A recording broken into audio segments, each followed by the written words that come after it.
একটা লোক এসে বলছে আল্লাহ রসুল কাইফা আলামনি আসাত আহসান, তো আমি কি দিয়ে বুঝবো যে আমি ভালো মানুষ আমি খারাপ মানুষ? আল্লাহ রসুল বলেন তো আমি কি দিয়ে বুঝবো আমি ভালো মানুষ আমি খারাপ মানুষ? তখন আল্লাহ রসুল বলছেন এজা সামাইতা মিন জিরানাকা ইয়াকুরান আনতা হাসানতা ফাকাদা হাসানতা, যখন তোমার প্রতিবেশী বলবে তুমি ভালো তখন তুমি ভালো। ওয়াইজা সামাইতা মিন আনতা আসাতা ফাকাদা আসাতা, যখন তুমি প্রতিবেশী থেকে শুনবে তুমি খারাপ তখন তুমি খারাপ। আমি কিন্তু অনুবাদক, এখানে আমার কিছু করারও নাই কিছু বলারও নেই। মুহাম্মদ সাল্লাল্লাহু আলাইহি ওয়াসাল্লাম এভাবে বলেছেন, আমি আপনাকে বাংলা করে দেখাচ্ছি।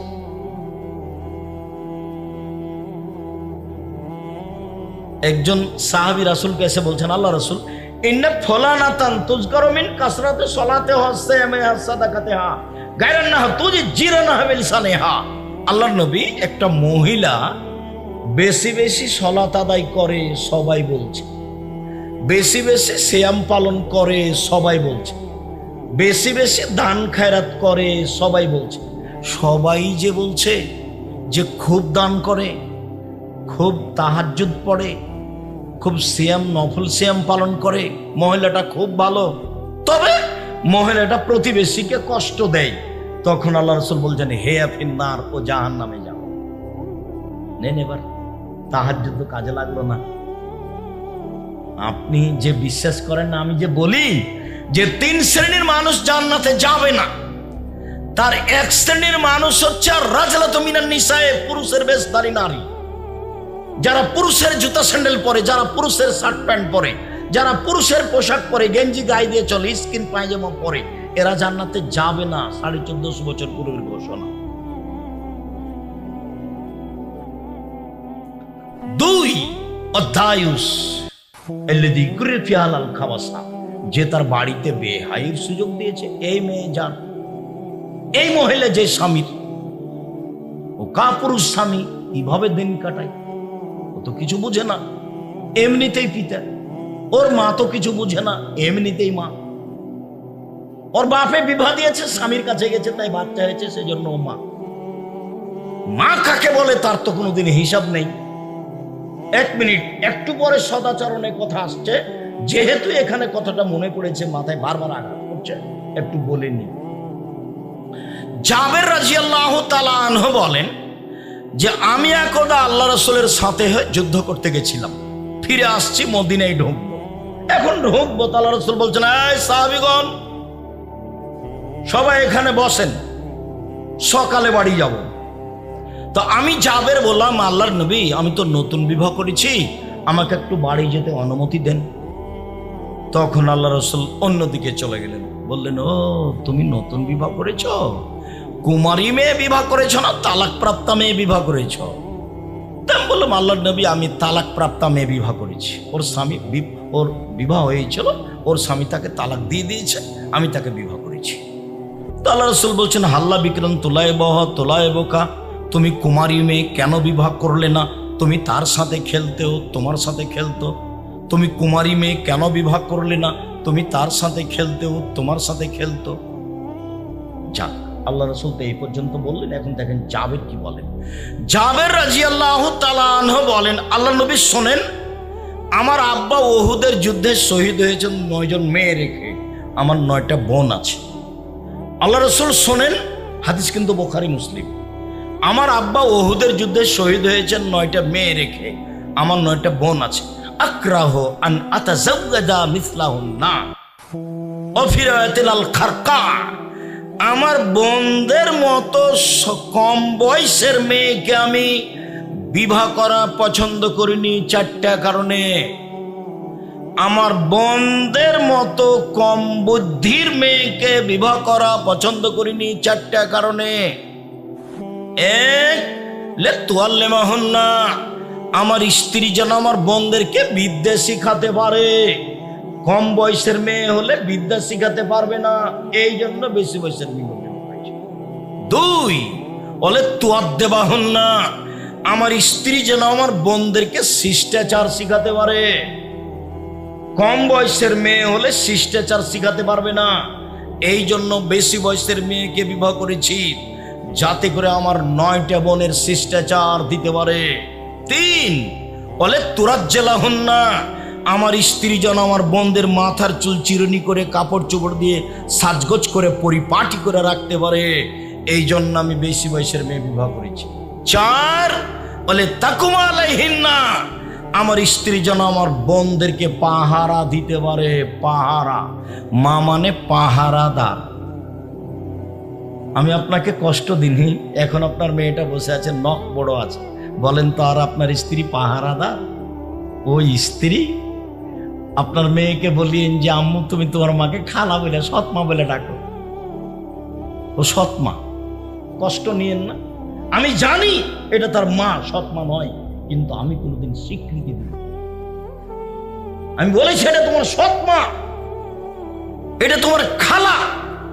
নবী বলেছেন নবীগণের বৈশিষ্ট্য 10টি, সব নবীর খাসলাত ছিল 10টি, সব নবীর অভ্যাস ছিল 10টি, সব নবীর নিয়ম নীতি ছিল, স্বভাব ছিল 10টি।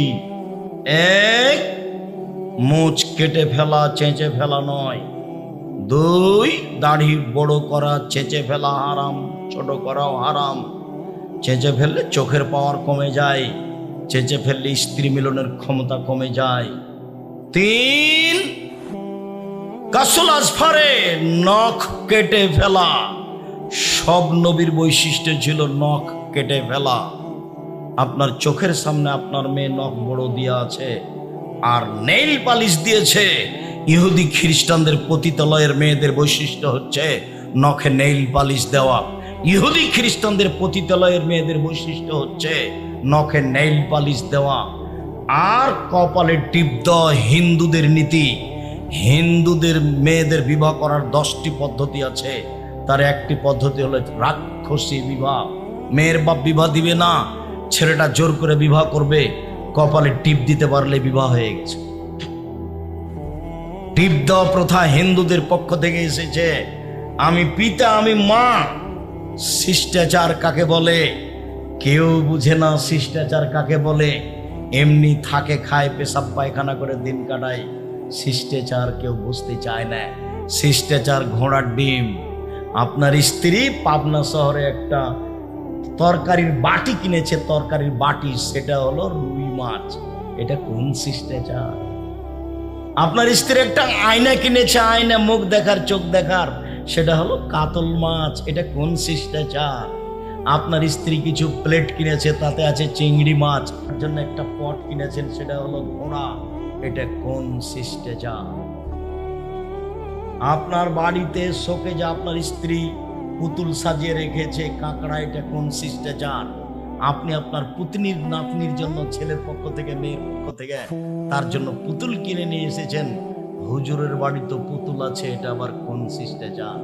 জাতির যদি রাস্তাঘাট করে দিতে না পারি, জাতির যদি স্কুল কলেজ করে দিতে না পারি, জাতিকে চূড়ান্ত সঠিক ধর্ম দিতে পারবো ইনশাআল্লাহ। ধর্মের ব্যাপারে জাতিকে ফাঁকি দিয়ে পরকাল হারাতে রাজি নেই, কোন সময় রাজি নেই আমি। ছবি, মূর্তি, পুতুল সর্বদা হারাম।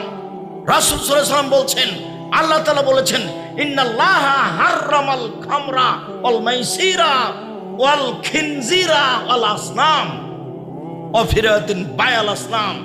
যেই ভাষা দিয়ে মদ হারাম করা আছে, যেই ভাষা দিয়ে জুয়া হারাম করা আছে, যেই ভাষা দিয়ে সুর, শুকুর হারাম করা আছে, ওই ভাষা দিয়ে পুতুল কিনা হারাম ঘোষণা করা আছে।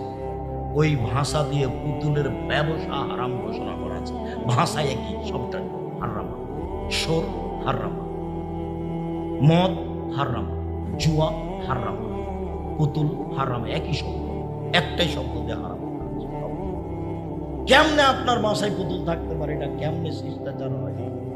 আমি এক মন্ত্রী এমপি কে বলছি, ভাইজান একটু মূর্তিটা নামাতে হবে ভাইজান, না হলে তো আমি এখানে বসতে পারবো না। তখন আমাকে বলছেন, আরে আমি খাঁটি আহলে হাদিস, তাই বলছেন। তখন তার পাশে বাঘের মূর্তি আছে। আচ্ছা ভাইজান আমাকে মাফ করবেন, যদি আপনার এই সরানো সম্ভব না হয় তাহলে আমি চলে যাচ্ছি। আচ্ছা আচ্ছা ঠিক আছে বসেন, আমি সরাচ্ছি। সরিয়ে দিল, তখন আমি বসলাম।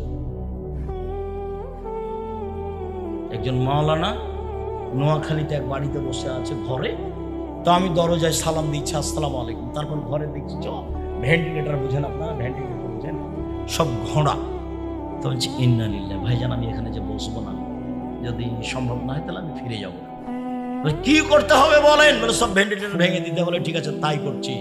আপনি আমার বাসা থেকে ফিরে যাবেন মানে সব ভেন্টিলেটার ভেঙে ফেলে দিলাম, সব ভেঙে ফেলে দিয়েছি। একজন হুজুর আগে থেকে বসে আছে। রংপুরে না, এটা দিনাজপুর শহরে যারা নির্বাচনের মধ্যে ব্যস্ত থাকে, ওর অফিসে চতুর্দিকে মূর্তি আছে।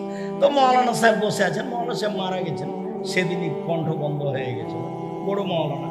তো আমি দরজায় সালাম দিচ্ছি, আসসালামু আলাইকুম, ইন্না লিল্লাহি ওয়া ইন্না ইলাইহি। ভাইজান আপনি এখানে যে, আরে আপনি মহাদ্দেশ মানুষ, এ কথা আমাকে বলছে। তা আমি ঘুরে বলছি, এই ছেলে চলো তো, রিক্সা কোথায়, আমার এখানে থাকা হবে। আমি চলে গেলাম, কোথায় নিয়ে যে রাখলো, ঘরেই বসিনি। অনেক দিন যে ঘরে বসতে দিয়েছে সে খাটে আছে ময়ূর, ওটা না কাটা পর্যন্ত ঘরে বসতে। আল্লাহ রাসূল ঢোকেননি সেই বাড়ি, এর সাথে কোনো আপোষ নেই। কেমনে আপনার স্ত্রীটা কিনতে পারে? আল হাদিস তো বহু দূরের কথা, আল হাদিস মুনাফিকি ছাড়া কিছুই নয়। পুতুলের সাথে আপনার আপোষ কি করে হলো? আপনি কি ইমানদারি দেখাতে চাচ্ছেন? কি হিসাব আপনার? কয় টাকার মালিক আপনি? কি বিবেচনা করেন? বাড়িতে ঢুকে যত ছবি, মূর্তি, পুতুল, কাঁকড়া আছে সবকে ভেঙে চৌচির করে ঘুমাতে হবে। তাহলে আপনি মুমিন বক্তব্য শুনেছেন, অন্যথা আপনি আমার বক্তব্যের সাথে মুনাফিকি করেছেন। আমার বক্তব্যের সাথে মুনাফিকি করে কোনো লাভ নেই। মুহাম্মদ সাল্লাল্লাহু আলাইহি ওয়াসাল্লাম বাড়িতে ঢুকলে ছবি, মূর্তি, পুতুল, কাপড় চোপড় যা থাকতো, যাতে ছবি থাকতো, ছিঁড়ে ফেলে দিতেন, তারপরে ঢুকতেন। এ কথা আয়েশা রাদিয়াল্লাহু তাআলা আনহা বলেন, হাদিস বুখারী মুসলিম। যাওয়ার সময় একটা বই নেবেন, উপদেশ, একটা আলোচনা আছে ছবি মূর্তি, নিজে দেখেন। বইয়ের নাম উপদেশ, আলোচনার নাম ছবি ও মূর্তি। এর সাথে আপনার আপোষ ভালোবাসা কেন? আমাকে বলছে আব্দুর রাজ্জাক সাহেব, আমার আম্মাকে ভালোবাসি, সেই জন্য আমার আম্মার ছবি সুন্দর করে সাজিয়ে আমি অফিসে রেখেছি। আমি বলছি আপনি কুসন্তান। ইন্না লিল্লাহি, বলেন কি আপনি? জি। একই কথা। বলে ভালো সন্তান হচ্ছে ওই যে মাকে কবর দিয়ে এসে বাড়িতে ঢুকে মায়ের পাসপোর্ট সাইজের একটা ছবি ছিল, তাকে টুকরা টুকরা করে ছিঁড়ে ফেলে কবরের পাশে গিয়ে কোনো দোয়া জানে না, হাত তুলে বলছে আল্লাহ আমার মাকে কবর। এই সবচেয়ে ভালো সন্তান। এ হলো সুসন্তান। যে মাকে ভালোবাসা দেখাচ্ছে ছবি দিয়ে হলো কুসন্তান, অশিক্ষিত সন্তান। ওকে যদি আমি বর্বর, অসভ্য, অশিক্ষিত প্রমাণ করতে না পারি, জাতির সামনে বক্তব্য দিব না। 30 বছর থেকে বলে এসে আজকে নতুন নয়। সম্মানিত দিনী ভাই বোন, আপনার স্ত্রী আপনার বাচ্চাটার জামার হাতখানটা ডান হাত ঢোকাবে না বাম হাত ঢোকাবে এ কথা জানা নাই। শিষ্টাচার কাকে বলে? আপনার স্ত্রী আপনার বাচ্চার কোন পায়ের জুতাটা আগে পরাবে এইটা তার জানা নাই। শিষ্টাচার কাকে বলে? আপনার স্ত্রী আপনার বাচ্চাকে দুধ খাওয়ার সময় বিসমিল্লাহ বলে না, এটা তার জানা নাই। শিষ্টাচার কাকে বলে? যতবার আপনার স্ত্রী বাচ্চাকে দুধ খাওয়াচ্ছে, যদি আপনার স্ত্রী বিসমিল্লাহ না বলে, এ দুধ শয়তান খাবে, নিশ্চিত খাবে, অবধারিত খাবে, খাবেই খাবে। নবী বলেছেন খাবে, অতএব আপনার স্ত্রী দরজাটা বন্ধ করে বিসমিল্লাহ বলে না। শিষ্টাচার কাকে বলে? আপনার স্ত্রী আপনার বাচ্চা যখন পানি খায় তখন বাম হাতে গিলাস ধরে থাকে, আপনার স্ত্রী বলে না ছি ছি ছি আপু আপু আপু, বাম হাতে শয়তান খাবে, বাম হাতে শয়তান খাবে, ডান হাতে ধরো, ডান হাতে ধরো, এই কথা আপনার স্ত্রী বলে না। শিষ্টাচার কাকে বলে? পেশাব পায়খানা যাওয়ার সময় আপনার স্ত্রী বলে না দোয়া পড়ে ঢোকো, শিষ্টাচার কাকে বলে? শোয়ার সময় ডান কাতে শয়, কথা আপনার স্ত্রী বলে না। শিষ্টাচার কাকে বলে? আম্মু আমাকে সালাম দিয়ে বাড়ি থেকে বের হও, আপনার স্ত্রী বলে না। শিষ্টাচার কাকে বলে? আম্মু বাড়িতে ঢোকার সময় সালাম দিয়ে ঢুকতে হবে, আপনার স্ত্রী বলে না। শিষ্টাচার কাকে বলে? শিষ্টাচার কি জিনিস? শিষ্টাচার না আমি জানি না, আমার স্ত্রী জানে। দুইজন মিলে থাকি আর খায় আর পেশাব পায়খানা করে দিন কাটাই, পশু প্রাণীর মতো।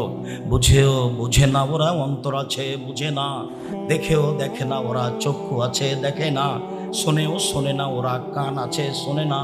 উলায়েকা কালা আনাম, তারা পশু প্রাণীর মতো, তারা গরু ছাগলের মতো, তারা কুকুর শৃগালের মতো, বালু মাজাল বরং তার চেয়ে খারাপ। আল্লাহ বলছেন। আমার আপনার জীবিকা নির্বাহ পশু প্রাণী কুকুর সিরিকেলের চেয়ে খারাপ। এটা তো পাবনা। রংপুর হলে বলতাম, বৃহত্তর রংপুর, বৃহত্তর দিনাজপুর, বলতাম এই ছেলে তোমার আব্বাকে যদি আমি কুকুর সিরিকেলের চেয়ে খারাপ প্রমাণ করতে না পারি বক্তব্য দেব না। কিভাবে আব্দুর রাজ্জাক সাহেব? তোমার দাদা মরা 10 বছর হলো, তোমার দাদা 15 শতক জমি রেখে গেছে, তোমার বাপ নিবে 10 শতক, তোমার ফুফু নিবে 5 শতক, তোমার ফুফু নিবে বিকালে আর তোমার বাপ নিবে সকালে, এটা প্রমাণ করো দেখি। বলে না, একসাথে নিবে। তো 10 বছর হলো তোমার দাদা মরা, এখন পর্যন্ত তোমার বাপ তোমার ফুফুকে জমি দেয়নি। বলো তোমার বাপ কুকুর সিরিকেলের চেয়ে খারাপ না ভালো? বলছে ঠিক বলেছে। এখন কি করতে হবে? তুমি তো বলছো ঠিক বলেছে, এখন কি করতে হবে? এখন তোমার আব্বাকে গিয়ে বলবো, আব্বা ভাগ্য নিয়ে এসেছি, আব্বা ভাগ্য ছেড়ে আসেনি। ভাগ্যে যদি জমিদারি থাকে জমিদারি করে খাবো, ভাগ্যে যদি ভিক্ষা চাওয়া থাকে ভিক্ষা করে খাবো। ফুফুর জমি খেয়ে বাঁচতে রাজি নয়। সকাল হতে হতে ফুফুকে ডেকে আপোষ করে জমি বুঝিয়ে দেন। আপনাতে এই হিসাব নেই, বাপ মরার সাথে সাথে জমি ভাগ করে দেয়। থাকলে খুবই কম, চাপাই নেবে থাকলে। আর যৌতুক তো, যৌতুকের টাকা দিয়ে চাউল কিনে ভাত খেয়ে বাদাত কবুল হবে না। যৌতুকের টাকা দিয়ে চাউল কিনে ভাত খেয়ে বাদাত কবুল হবে না। ভিক্ষা করা টাকা দিয়ে চাউল কিনে ভাত খেয়ে বাদাত কবুল হবে। ভিক্ষা করতে হবে না। ভিক্ষা করবো কেন? কলা বিক্রি করে খাবো, দিন মজুরি করে খাবো। আপনারা এসে ভিক্ষার কথা বলেন কেন? আমি ভিক্ষার কথা বলিনি। তোমার বাপ তোমার শ্বশুর কাছে যৌতুক নিয়েছে, তোমার বাপের স্বভাব খারাপ। 24 ঘন্টার মধ্যে তোমার বাপকে টাকা ফেরত দিতে হবে। সাইকেল মোটরসাইকেল টাকা পয়সা খাটলা যা নিয়েছ নেহায়াত আল্লাহ হারাম, আগামীকাল সন্ধ্যা হতে হতে ফেরত দিতে হবে। পরের জিনিস নিয়ে মাতাব্বরি করো না, কাজ করে খাও। দিন গেলে বিকাল বেলায় শ্বশুরকে একটা লুঙ্গি কিনে দিও, আব্বা অনেক কষ্ট করে মেয়ে মানুষ করে আমার হাতে দিয়েছেন, আপনার জন্য আমি একটা উপহার লুঙ্গি নিয়ে এসেছি। গরিব মানুষ, তোমার জন্য একটা মনে বল থাকে। মানুষের টাকা নিয়ে দিন কাটাও কেন? সেটা তো হারাম। বলছিলাম সম্মানিত দিনী ভাই বোন, সদাচরণ আবু হুরায়রা রাদিয়াল্লাহু তাআলা আনহু বলেন, রাসূল সাল্লাল্লাহু আলাইহি সাল্লাম বলেছেন, আল মুমিন লিল মুমিন কাল বুনিয়ান ইয়াসুদ্দু বাযুহু বাযান সুম্মা সাব্বাকা বাইনা আসহাবিহি। বুখারী মুসলিম। আল্লাহ রাসূল বলেছেন, একজন মুমিন আর একজন মুমিনের সাথে এইরকম, একজন মুসলমান আর একজন মুসলমানের সাথে এইরকম। সুম্মা সাব্বাকা বাইনা আসহাবিহি, প্রাচীরের মতো, এইরকম প্রাচীরের মতো। তারপর প্রাচীর দেখাচ্ছেন, ডান হাতকে বাম হাতের আঙ্গুলের মধ্যে ঢোকালেন। দেখেন দেখেন মহিলারা দেখতে পাই কিনা। আঙ্গুল যেমন একটা আর একটার মধ্যে ঢুকে গেল। সারা পৃথিবীর মুমিন মুসলমান এইরকম একসাথে এইভাবে থাকবে। দেখেন একজন আর একজনকে মানতেই পারে না।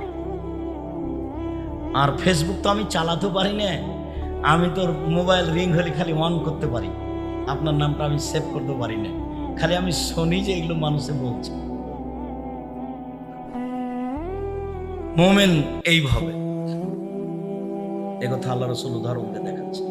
আর একটা দেখেন, আল্লাহ রাসূল বলছেন, আল মুমিন লিল মুমিন কারাজুলিন ওয়াহিদ, সারা পৃথিবীর মুমিন মুসলমান একজন। ইনিস্তাকা আইনহু ইস্তাকা কুল্লহু, যদি চোখে ব্যথা হয় সম্পূর্ণ শরীরের লোকটা ব্যথা বুঝে। একজন যদি বিপদে পড়ে প্রতিবেশী সব মুমিন বিপদ বুঝবে। ভাইজান কি করা লাগে? রাত 12টায় বাড়িতে চিল্লাচিল্লি, তাড়াতাড়ি প্রতিবেশী হিসাবে উঠে, ভাইজান কি করতে হবে? অ্যাম্বুলেন্স আনতে হবে। কি হয়েছে? ডাক্তার ডাকতে যাব। এর নাম হলো প্রতিবেশী, এর নাম হলো ভাই ভাই। একেবারে একজন বিপদে পড়েছে আর একজন জানতে পেরে বলছে ঠিক আছে ঠিক আছে, উচিত হয়েছে। আমি গরু জবাই করতে দেখেছি নিজ চোখে।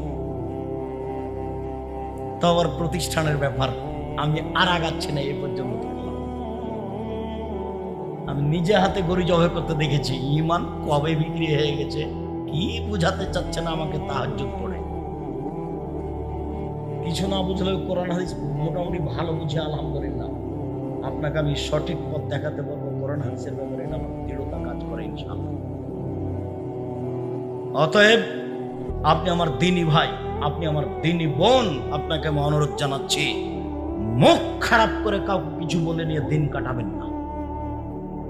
আচরণ খারাপ করে কাউকে কিছু বলে নিয়ে দিন কাটাবেন না। ক্ষমতা দেখিয়ে আরেকজনের সাথে কথা বন্ধ করে দিন কাটাবেন না। দল সংগঠন করে মানুষের ভিতরে হিংসা বিদ্বেষ তৈরি করে আরেকজনকে খাটো করে অপমান করে দিন কাটাবেন না, কিছুই হবে না। দিন শেষে দেখবেন যে আপনি মারা গেছেন, সব থেকে গেছে। সব আমল এভাবেই থেকে গেল, দিন ছেড়ে চলে যেতে হলো পৃথিবী। কত লোক আমাদের চোখের সামনে চলে গেল, আপনি বিবেচনা করলে দেখবেন কত খালা ফুফু মা বোন আত্মীয় স্বজন সব চলে গেল চোখের সামনে। সবাই নিজ নিজ আচরণ রেখে চলে গেছে। এই জন্য সবাই যেন ভালো বলে কিভাবে করতে হবে, কিভাবে চলতে হবে।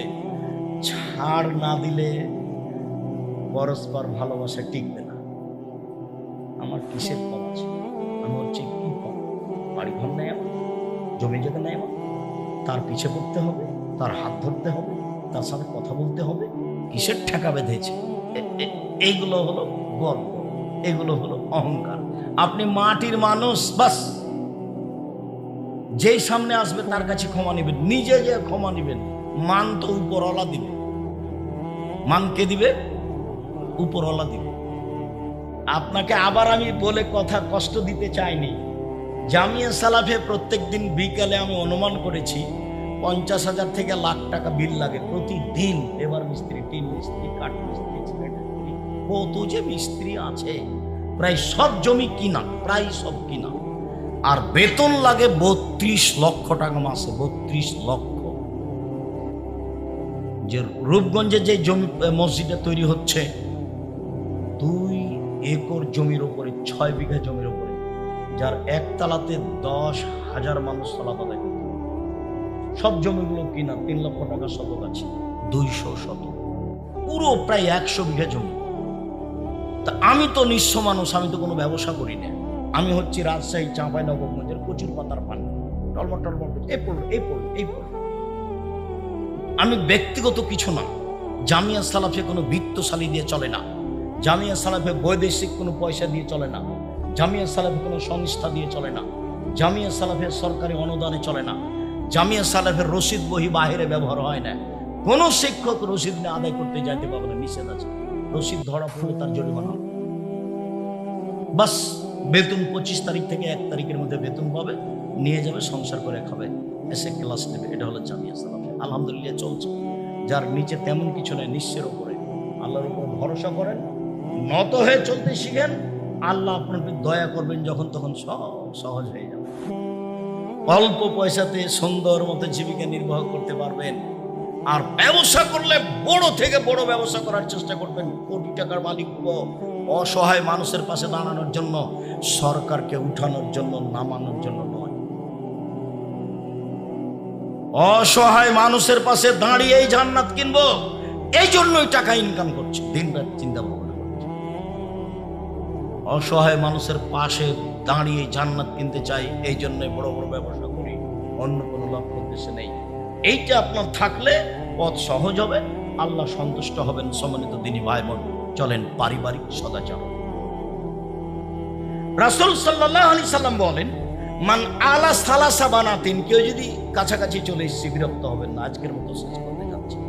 কেউ যদি 3টে ছেলে মেয়ে লালন পালন করে, 3টে মেয়ে, তো দেখেন তো মেয়ে কিভাবে লালন পালন করতে হয়। কষ্ট নিয়েন না, আপনাকে আমি ভালোবাসি। 1 আল্লামাহুন্না, মেয়েকে বিদ্যা শিখিয়ে দিল। 2 আদ্দাবাহুন্না, মেয়েকে শিষ্টাচার শিখিয়ে দিল। বলেন তো ভাইজান, শিষ্টাচার কি জিনিস? আপনি মাথায় টুপি দিয়ে আছেন, আপনার মেয়েটা স্কিন পায়জামা পরে আছে, এটা কি শিষ্টাচার? আপনার মেয়েটা মাথার চুল ছোট করে আপনার সাথে আছে, আপনি হাজি মানুষ, এটা কি শিষ্টাচার? আল্লাহ নবী বলছেন মেয়েকে শিষ্টাচার শিখিয়ে দিল। 3 আহসানা আলাইহিন্না ইলাইহিন্না, তার সাথে ভালো আচরণ করলো। কোন সময় মেয়ের সাথে খাস্টা মেস্টা আচরণ করবেন, সাবধান। মেয়েকে বারবার আদর করবেন, আম্মু বলবেন, বারবার আদর করবেন। খারাপ দেখছেন, তারপর আপনি ধৈর্যের পরিচয় দিয়ে ভালো করার চেষ্টা করবেন। দিন রাত খবর নিচ্ছেন। ঢাকা বিশ্ববিদ্যালয়ে মেয়ে পড়ে, আম্মু কেমন আছো, আম্মু কেমন আছো, আম্মু টাকা পয়সার প্রয়োজন হলে বলবে, বলছেন হঠাৎ একদিন শুনছেন ভাতিজা বলছে, চাচা জানেন কি হয়েছে, তো খালেদা বের হয়ে চলে গেছে, এখন বিশ্ববিদ্যালয়ে নেই।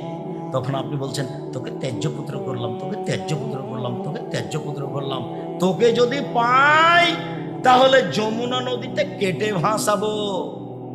বাপে বলছে, ত্যায্য পুত্র বললে কি মেয়ে ত্যায্য পুত্র হবে? মরলে মেয়ে জমিনে নেই। বের হয়ে গেছে যেখানে সেখানে বিবাহ দিয়ে দেন, পথ সব তাড়াতাড়ি যা, গিয়ে বলবেন চোর চান্ডাল যা হয়ে গেছে গেছে, বাণিজ্য তার মধ্যে করার চেষ্টা করি। যত রাগ করে থাকবেন তত জেনা, যত রাগ করে থাকবেন তত জেনা, 10 ছেলের মা হলো জেনা। এমন কোন পথ নেই তাকে বৈধ করতে পারে। আপনাকে যেতে হবে, 2 জন সাক্ষী নিয়ে বলতে হবে ছেলেটাকে যে আমি তোমাদের বিবাদে সম্মতি জানালাম, এই যে আমার সাক্ষী, বাস এখন সংসার ঠিক আছে। কোর্টের বিবাহ বাতিল, কোর্টের বিবাহ বাতিল, কোর্টের বিবাহ বাতিল। কোর্টে বিবাহ হওয়ার পর যদি 10টা ছেলে হয়, 10টাই ছেলে অবৈধ। বাপ মারা গেলে তার ভাইদের বিবাহ পড়াতে হবে, তার ভাই মারা গেলে তার নিজের ছেলে যেগুলো অবৈধভাবে হয়েছে তাকে মালিক করে বিবাহ পড়াতে হবে। বিবাহ পড়াতেই হবে, বুড়ি হয়ে গেলেও কোনো পথ না হলে এটা বৈধ করার কোনো পথ নেই। রাসূল সাল্লাল্লাহু আলাইহি ওয়াসাল্লাম না করেছেন। আইয়ো ইমরাতিন নাকাহাত বেগেরে ইজনে ওয়ালিহা ফানিকাহুহা বাতিল, ফানিকাহুহা বাতিল, ফানিকাহুহা বাতিল। যে কোনো মহিলা নিজে বিবাহ করলো অভিভাবক ছাড়াই, সে বিবাহ বাতিল, সে বিবাহ বাতিল, সে বিবাহ বাতিল। শুনেন, পাবনার ঘরের খবর জানা নেই, রাজশাহীর আছে, চট্টগ্রামের আছে, বরিশালের আছে। কি ঘরের খবর? রাজশাহীতে বলে বিবাহের সময় উকিল বাপ লাগে। তো বাপ বেঁচে থাকলেন, উকিল বাপ হারাম, এটা মনে রাখবেন। উকিল বাপ চিরদিনের জন্য হারাম। হিসাবে লজ্জা পাচ্ছি তো, আমার বড় ভাই আছে, আমার বড় ভাই উকিল হচ্ছি না। আপনার কম বুদ্ধি আছে আর আপনার বড় ভাই চৌকুস, তারপরে আপনি উকিল। আর চট্টগ্রামে বিবাহের দিন থেকে উকিল বাপই বাপ, সেদিন থেকে আসল বাপ বাতিল। উকিল বাপ তার বাড়িতে আসে, তার বাড়ি থেকে যায়, মেয়েকে নিয়ে আসে, সেদিন থেকে উকিল বাপ হয়ে। চট্টগ্রামের খবর বলছে, এবারে নগর কত নোংরা নীতি। আমি পাবনার খবর জানা নেই, চাঁপাইনবাবগঞ্জের বিবাহের শুরু থেকে শেষ পর্যন্ত এমন একটা কাজ নাই যেটা যায় সবই হারাম। শুরু থেকে শেষ পর্যন্ত মেয়ে দেখা থেকে নিয়ে, বিবাহ পড়া থেকে নিয়ে, অলিমা থেকে নিয়ে, ক্ষীরকাছি বরন্তা আমাটা থেকে নিয়ে যা কিছু আছে একটা যায় না। আমার একাধিক দিনের দেখা। এক, এদিকে দেখেন, মেয়েকে বিদ্যা শিখিয়ে দিল, বাপের জিম্মেদারি। 2, মেয়েকে শিষ্টাচার শিখিয়ে দিল, বাপের জিম্মেদারি। 3, মেয়ের সাথে ভালো আচরণ করলো। কুন্নালাহু হেজাবান মিনান নারে ইয়াউমাল কিয়ামাহ, সেই দিন মেয়ে বাপের জন্য জাহান্নাম থেকে অন্তরাল হয়ে যাবে। এদিকে দেখ, জাহান্নাম থেকে অন্তরাল হয়ে যাবে। মেয়ে 3টে দাঁড়াবে মধ্যে, ওই দিক আছে জাহান্নাম আর এদিক আছে বাপ। মেয়েরা আল্লাহকে বলবে, আমার আব্বাকে আগে জান্নাতে দিতে হবে, তারপরে কোনো কথা। মেয়েরা কঠিন ভাবে বেঁকে যাবে বিচারের মাঠে আল্লাহর সামনে, আমার আব্বাকে জান্নাতে দিতেই হবে, তারপরে কোনো কথা। এইভাবে দাঁড়াবে মেয়েরা। ওদিক আছে জাহান্নাম আর এদিক আছে মেয়ের পিতে, আর মধ্যে আছে 3টে মেয়ে। তো একজন বলছে, আব্দুর রাজ্জাক সাহেব, একটা মেয়ে হলে কি হবে, একটা মেয়ে। তো আমি বললাম যে আপনাকে তো আমি বলেছি ভাইজান, কম ছেলে মেয়ে নেবেন না, খুব লস। একটা ছেলে একটা মেয়ে নেওয়া খুব লস। ছেলে মেয়ে যদি বেশি হয় টাকা পয়সা বেশি হবে। কেউ ঢাকায় থাকবে, কেউ সৌদি আরব, কুয়েত, কাতারে থাকবে, টাকা ইনকাম করবে। কেউ ঢাকায় ব্যবসা, চট্টগ্রামে ব্যবসা, পাবনায় ব্যবসা করবে, টাকা পয়সার অভাব নাই। খালি ঢাকাওয়ালা ডাকবে, আম্মু এখানে আসেন তো, কালকে আসতে হবে। যে চট্টগ্রামে বলছে, আম্মু কালকে আপনি আসবেন, ওর পাবনায় থাকা হবে না। পাবনার ছেলে বলছেন, না না না, আমার কাছে থাকবে।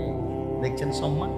একটা ছেলে দুনিয়ার বদশা দেন, বলছে যে বাপ যদি না আমারে তো মায়েরা জমি দখল করো, তাই বলছে। এই পথে যাবেন না। ছেলে মেয়ে বেশি যদি হয় টাকা বেশি হবে, ছেলে মেয়ে যদি বেশি হয় তাহলে 2-1টা মারা যাবে। যেমন আপনারা নিজেরা 10-12 ভাই বোন, 3-4টা মারা গেছে, 2-3 জন মারা গেছে, 5-7 জন আছেন। এইটা বাপের মায়ের জান্নাতে যাওয়ার খুব বড় পথ এবং শক্ত পথ, শক্ত, কঠিন শক্ত পথ। মেয়েরা বাপকে জাহান্নামে যেতেই দিবে না তিনজন।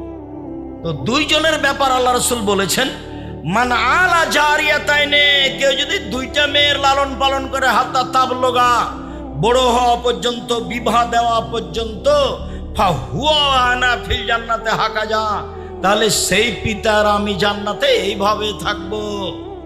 সোম্মা সারা বিশ্বাবাব অলস্তা, মধ্যমা আঙ্গুল এবং তর্জনী জমা করে দেখালেন। তর্জনী আর মধ্যমা যেভাবে জমা ধরে আছে, এই দুইটা মেয়ের সাথে ভালো আচরণ করে যেই বাপ লালন পালন করেছে, সেই পিতার আমি মুহাম্মদ সাল্লাল্লাহু আলাইহি ওয়াসাল্লাম জান্নাতে